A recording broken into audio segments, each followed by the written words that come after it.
Estamos na lição de número 11, com o título O Zelo do Apóstolo Paulo pela Sã Doutrina. É uma lição muito importante.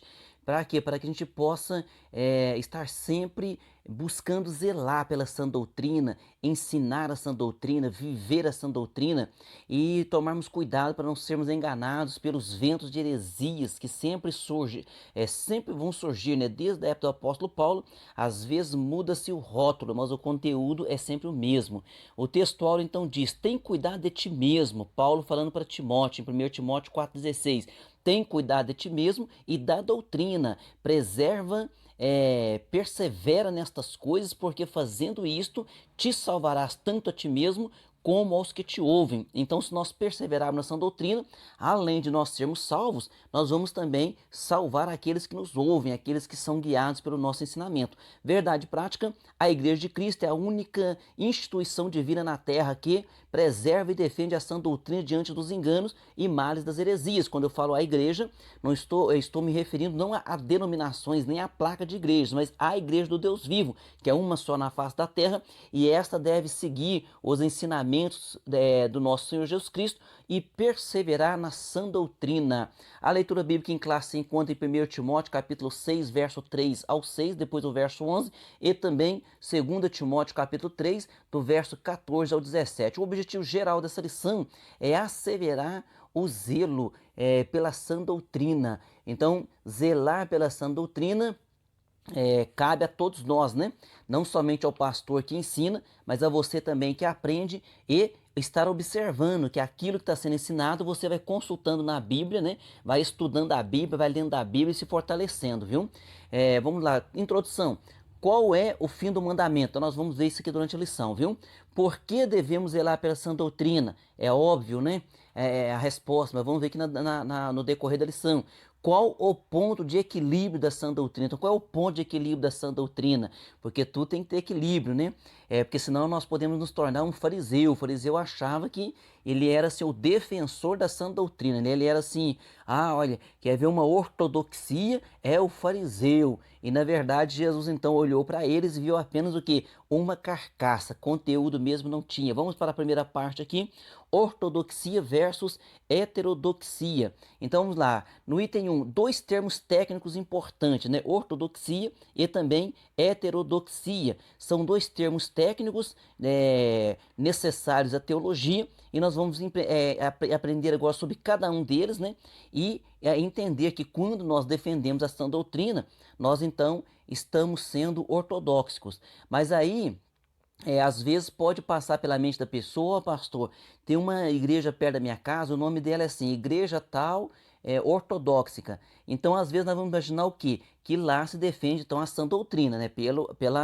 Vamos dizer assim, pelo termo técnico da palavra. Mas, muitas das vezes, uma denominação que tenha isso no seu nome, não significa que ela defende a sã doutrina, viu? Então, isso aqui é um termo técnico.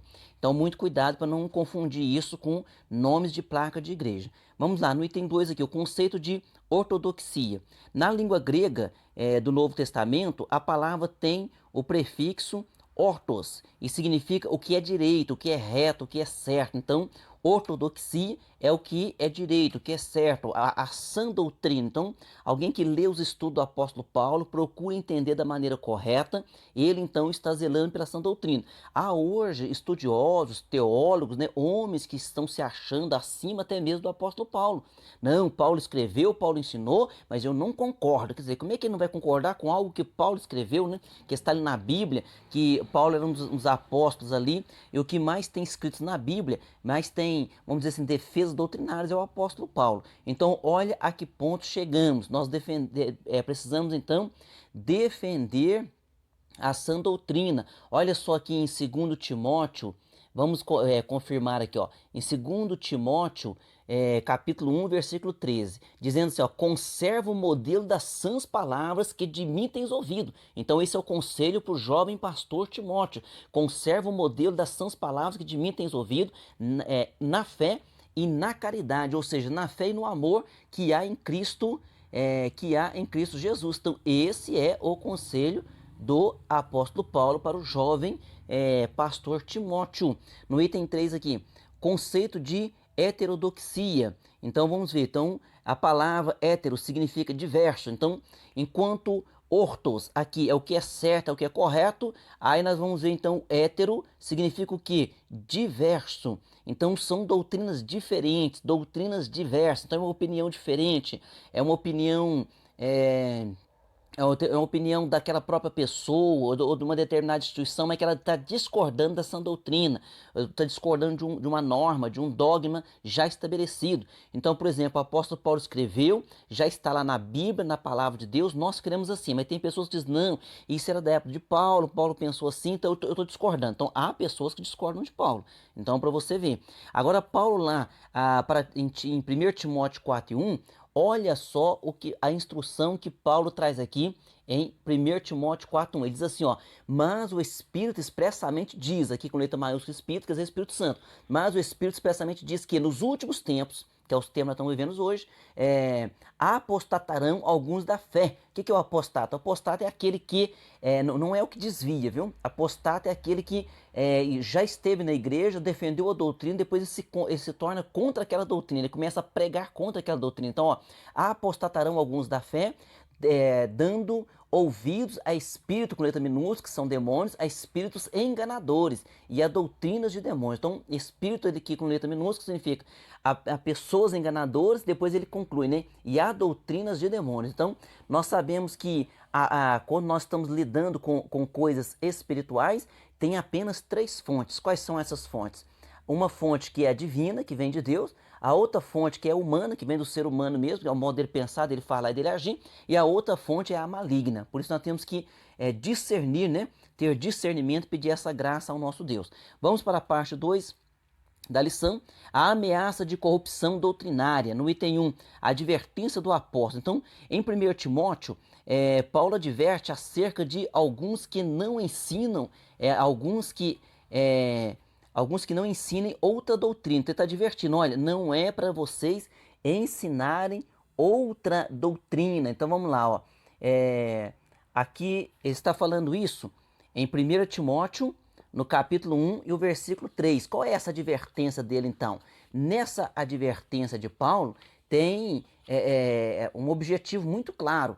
Então, nessa advertência de Paulo, Paulo está dizendo ali, olha, não é para vocês ensinar outra coisa, porque eu já estou trazendo aqui o ensinamento, Deus revelou isso para mim, então não ensinem outra doutrina. Cuidado, tanto para não ensinar, como também para você não ser enganado por outra doutrina, né? No item 2 aqui da segunda parte, quais eram os problemas de ordem doutrinária? Então, os problemas de ordem doutrinária, eles sempre aconteceram durante todo o período da igreja, principalmente na época de Paulo, por quê? Porque então estava nascendo a igreja, os apóstolos estavam confirmando ali os seus dogmas, a sua fé, a sua crença. Paulo foi um deles, né? Pedro, Tiago e assim por diante. E havia o quê? Muitas pessoas se convertendo, como está escrito aqui no item 2, e essas pessoas estavam se convertendo, muitas delas não deixavam o seu costume ou a sua tradição. Então Paulo chama essas pessoas que quando estão na igreja, depois a mente delas vira, Paulo chama elas de lobos cruéis, né? Então aqui, ó, no item 2, quais eram os problemas na época de Paulo, doutrinários? As igrejas plantadas por Paulo e outros apóstolos do primeiro século sofreram com infiltração de conceitos filosóficos pagãos e judaizantes na interpretação da doutrina apostólica. Então as pessoas vinham do judaísmo, né, aceitavam a Cristo, mas imaginavam que não, só Jesus salva. Será que eu não tenho então que circuncidar? Eu não tenho que seguir as tradições mosaicas, as festividades que Moisés determinou, que a lei determina? Então ficava essa confusão na mente das pessoas. Quem queria entender e aprender, aprendiam, mas tinham outros que asseveravam de maneira errônea e aí levava o povo ao engano, né? Então nas igrejas de Corinto e de Éfeso havia os que afirmavam crer no evangelho, mas não renunciavam aos seus costumes pagãos, o legalismo judaico, né? Havia o gnosticismo. Então é lamentável que hoje haja os que defendem a banalização da graça de Deus, para quê? Para que em nome, né? Para que em nome dela viverem em licenciosidade. Ah, não, Jesus nos perdoou, já morreu na cruz do Calvário. Tem outros que imaginam, né, de uma maneira tão errônea, uma vez salvo, sempre salvo. Eu tô salvo, então eu posso fazer tal coisa que não tem problema. Veja bem, o pecado é pecado. Quando nós não éramos crentes, o pecado era pecado. Depois que nós estamos crentes, o pecado continua pecado. É lógico que nós não somos perfeitos, mas devemos o quê? Fugir, né, dessa aparência do pecado. Então nós temos que tomar muito cuidado. E outra coisa que é muito inteligente escrita aqui na nossa lição é o seguinte, ó, os judaizantes eles confundem a liturgia cristã com a com as tradições judaicas. Então, a nossa moral cristã, ela não pode ser confundida com o legalismo judaico. Por quê? Porque se nós formos confundir, nós vamos imaginar o quê? Que os fariseus eram os mais, nossa, você quer ver uma pessoa de boa moral, de bom costume, você quer ver uma pessoa, é o fariseu. Então, naquela época, o fariseu ele era, mas por quê? Porque ele estava dentro do legalismo, mas o coração dele não era. E hoje Deus está olhando para o nosso coração, mas quando ele olha para o nosso coração, e o nosso coração está sincero, então o coração ele vai refletir no exterior.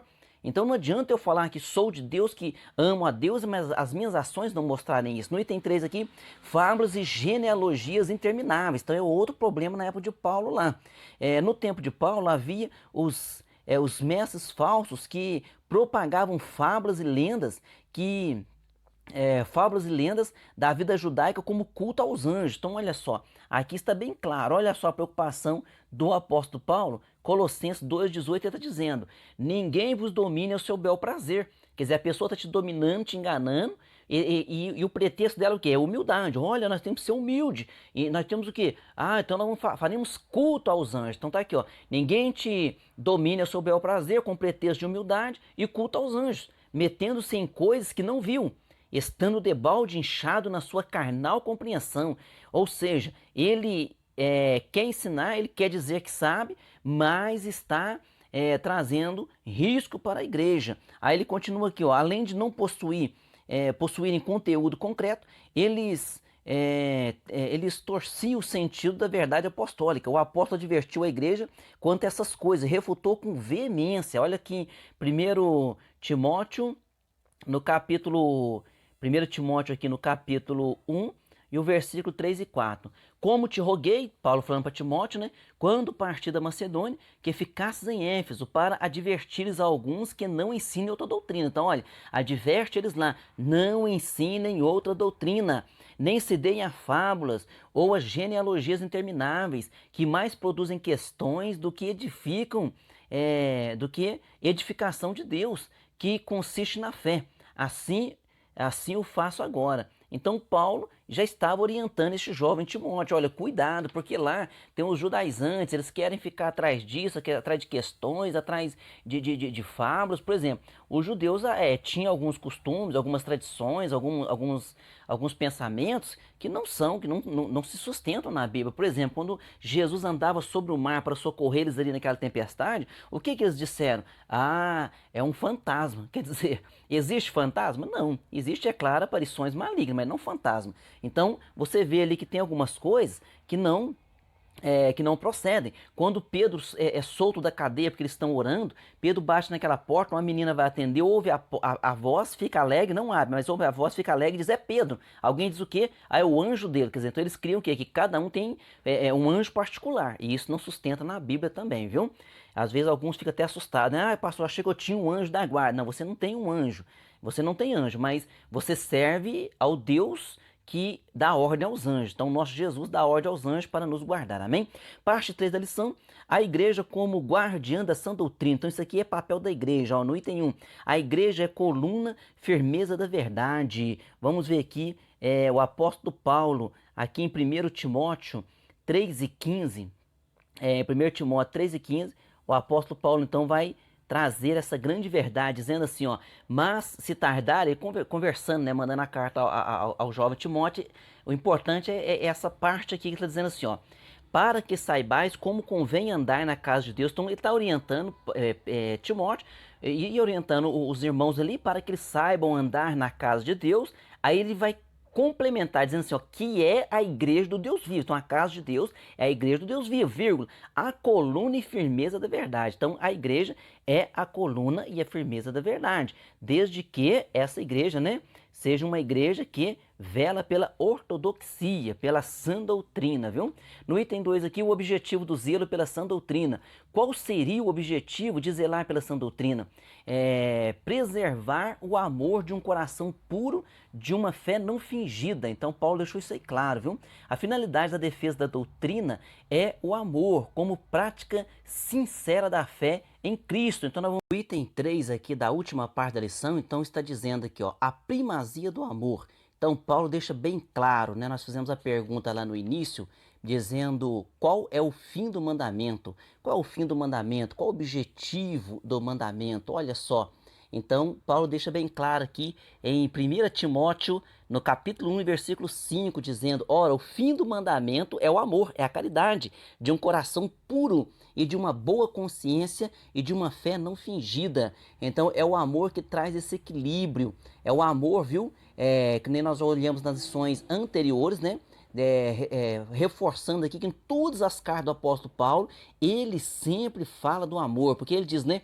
Tem a fé, tem a esperança e tem o amor. Qual é o maior disso? É o amor, porque a fé e a esperança apenas nos levará até a eternidade, mas quando chegarmos na eternidade, a única dessas coisas que vai permanecer é o amor, porque na eternidade não precisa nem de fé e nem de esperança, porque nós já estamos lá, correto? Então diz assim no final aqui, deste texto aqui, muito bem escrito aqui pelo autor, dizendo assim: ora, o amor de um coração puro é um amor que procede de dentro para fora, não se tratando de mero sentimento. Nesse amor, o coração é santificado pelo Espírito Santo, gerando uma pureza interior, pois um coração sujo pelo pecado não pode agir amorosamente. Já um coração limpo diante de Deus recebe e vê as coisas espirituais com transparência. No amor não há lugar para imparcialidade, pois se cultiva uma boa consciência, nem lugar para simulação, fingimento e hipocrisia, pois se cultiva uma fé não fingida. Então que Deus nos ajude a termos esse amor, cultivar esse amor, né?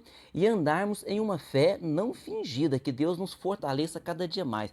Conclusão, a Bíblia, a palavra de Deus, é a fonte genuína para a sã doutrina, viu? Por isso precisamos ser dedicados estudantes das Sagradas Escrituras. Então estude a Bíblia, ouça a palavra, fique atento quando o seu pastor estiver falando, vá confirmando ali na Bíblia, na palavra, sempre faça pergunta, sempre seja interessado, porque isso faz com que todos cresçam, viu?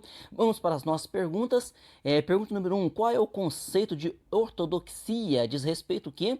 Aquilo que é certo, né? Aquilo que está de conformidade com o princípio da doutrina. Pergunta 2, qual é o conceito de heterodoxia? Então é uma opinião diferente, é uma oposição àquelas normas ou àqueles dogmas estabelecidos. Pergunta 3, a que contexto se refere o zelo de Paulo para preservar a sã doutrina? Então se refere a outra doutrina, como a que nada tinha a ver com a genuína doutrina de Paulo. Então, o contexto aqui a que se refere o zelo de Paulo, Paulo está zelando pela sã doutrina e dizendo, olha, não ensine outra doutrina. O que Paulo declarou a respeito da igreja, então ele declara a respeito da igreja que em 1 Timóteo 3,15, nós olhamos ali, né, que ela é o sustentáculo, então, da verdade, é ela que está aqui para anunciar a verdade. Então, nós estamos dizendo de placa de igreja, viu? A igreja de Cristo. Pergunta 5, qual é o fim do mandamento? Então está escrito lá, né? O fim do mandamento é o amor que o amor, como está escrito em 1 Coríntios capítulo 13, o amor tudo sofre, o amor tudo crê, o amor tudo suporta, o amor não suspeita mal. Então que Deus nos ajude a cultivar esse amor, a cultivar a sã doutrina e permanecer fiéis até o fim. Amém? Até a próxima aula. Deus abençoe você e sua família.